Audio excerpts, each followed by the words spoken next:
वक्फे पर जाने से पहले हम बात कर रहे थे वुज़ू की फजीलत की। वुज़ू की फजीलत पढ़ के ये अंदाज़ा होता है कि नमाज तो है ही निजात का ज़रिया, इसके साथ साथ वुज़ू भी मुसलमान को नबी सल्लल्लाहु अलैहि वसल्लम के हौज़े कौसर से इंशाल्लाह महरूम नहीं होने देगा। और अगर अब इसको सुनने के बाद जब हम वुज़ू के लिए उठें, वुज़ू के लिए नियत करें कि हम अब नमाज के लिए उठ रहे हैं, वुज़ू करने जा रहे हैं, तो थोड़ा सा इस हदीस को दोहरा लें अपने जहन में, तो इंशाल्लाह वुज़ू की जितनी शराइत और जितनी चीज़ें हैं वो भी उसी तरह से मुकम्मल हो जाएंगी। वुज़ू का मसनून तरीका क्या है? मसनून हम क्यों कहते हैं? इसलिए कि ये तरीका हमें नबी सल्लल्लाहु अलैहि वसल्लम ने करके दिखाया है, तो हर वो तरीका जो नबी सल्लल्लाहु अलैहि वसल्लम का उसको हम मसनून कहते हैं। तो हम देखते हैं कि हज़रत हुमरान रज़ियल्लाहु अन्हु उनसे हमें रिवायत मिलती है कि हज़रत उस्मान रज़ियल्लाहु अन्हु वुज़ू के लिए उन्होंने पानी मंगवाया। तो अब हम देखते हैं कि वुज़ू के लिए उन्होंने किस तरह वुज़ू किया। पहले अपनी हथेलियां 3 मरतबा धोई। तो काम कहाँ से पहले शुरू होगा? इससे पहले हम ये भी देखेंगे कि ये तो मैं आपको मसनून तरीका बता रही हूँ, बिस्मिल्लाह तो जाहिर है कि हमने शुरू करने से पहले पढ़नी है, लेकिन ये मैं आपको भी सिर्फ तरीका बता रही हूँ जो खुद वुज़ू का है। तो हज़रत उस्मान ने क्या किया, पानी मंगवा के सबसे पहला काम क्या किया कि अपनी हथेलियां जो हैं उनको 3 मरतबा धोया। उसके बाद आपने कुली की और नाक में पानी डाला, कुली दूसरे नंबर पे और फिर नाक में अपना पानी डाला, फिर अपना मुंह 3 दफा धोया। आप इसमें तरतीब देख रहे हैं कि चौथे नंबर पे आपने मुंह धोया। इसके बाद अपना दायां हाथ कोहनी तक 3 मरतबा धोया। तो तहारत हमेशा क्योंकि दाएं तरफ से शुरू करनी है, इसलिए हम अपना दायां हाथ पहले लेंगे और कहां तक उसको धोना है? कोहनी तक धोना है हमने। इसी तरह अपना जब ये कर लिया तो इसी तरह बायां हाथ कोहनी तक 3 मरतबा धोया। फिर सर का मसा किया।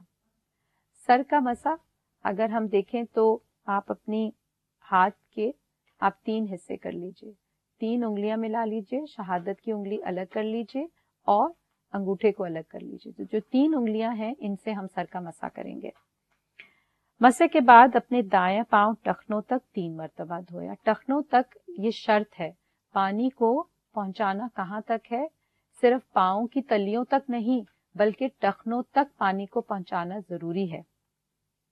और इसी तरह बायां पांव टखने तक 3 मरतबा धोया। ये तरतीब पूरी हो गई कि जब दायां बाजू था फिर बायां बाजू लिया, उसके बाद दायां पांव से शुरू किया और बाएं पांव पे खत्म किया। फिर फरमाया, मैंने रसूल अल्लाह सल्लल्लाहु अलैहि वसल्लम को इसी तरह वुजू करते देखा है। ये मुस्लिम में रवायत आती है। तो नाजरीन, इससे क्या पता चलता है कि मसनून तरीके में हमने इन तमाम चीजों को जहन में रख के करना है। आपने देखा होगा कि जब कभी हम अपने बच्चों को वुजू करना सिखाते हैं तो बच्चे बाज़ौक़ात इतनी जल्दी में आते हैं कि वो या तो तरतीब भूल जाते हैं या फिर वो 3 के 4 या फिर ये होता है कि वो पूरी तरह से नहीं करते, यानी कि बीच में से कोई ना कोई चीज स्किप कर देते हैं। जो भी वालिदैन में से या बहन भाइयों में से बच्चों को जब सिखाए, क्योंकि हमें मालूम है कि 7 साल से बच्चे पर नमाज जो है वो फर्ज होने लगेगी ना, तो आदत डालनी है ना बच्चे को। तो फिर उसका तरीका क्या है कि पहले आप खुद वुजू करके दिखाइए। जब आप खुद कर रहे हैं बच्चे को साथ खड़ा कर लीजिए। पहले दर्जे में बच्चे को फौरन भी ना कराएं बल्कि खुद सिर्फ करके दिखाएं, ताकि बच्चा, आपको मालूम है कि बच्चे बड़े ऑब्जर्वेंट होते हैं और बच्चे हर चीज बड़ी गौर से देखते हैं, तो उनको तसल्ली से खड़ा करा के सिर्फ दिखाएं कि वुजू करना कैसे है। उसके बाद जब आप महसूस करें कि बच्चे ने अच्छी तरह ऑब्जर्व कर लिया है, उसके बाद अपने साथ बच्चे को खड़ा करके साथ साथ कराएं, ताकि आप खुद भी देख सकें कि बच्चे ने जहां भी गलती की है आप उसकी गलती को दुरुस्त कर सकें। ये उसी वक्त हो सकता है जब हमें खुद वुजू का तरीका सही करना आता है। मैंने बाज़ौक़ात अक्सर देखा है कि लोग पाँव अगर धो भी रहे होते हैं तो टखनों का ख्याल नहीं करते, बस पाँव की तलियों तक धोए और निकल गए।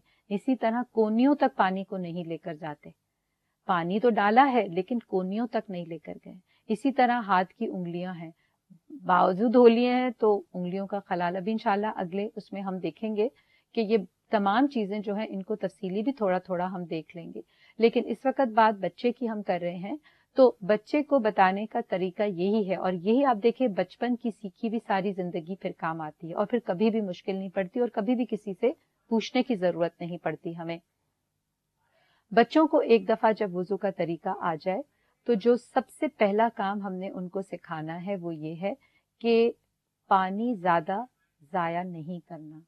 क्योंकि आप देखें कि तहारत सिर्फ ये नहीं है कि हमने रूहानी और कल्बी और जिस्मानी और माहौली तहारत तो समझ ली, लेकिन जहां जहां पानी, क्योंकि पानी असल सोर्स है तहारत की, और अगर पानी का ही ज़िया होता रहा तो हम ये जरूर अपने जहनों में रखें कि पानी का बेजा इस्तेमाल या पानी को जाया करना गुनाह कबीरा में से आता है।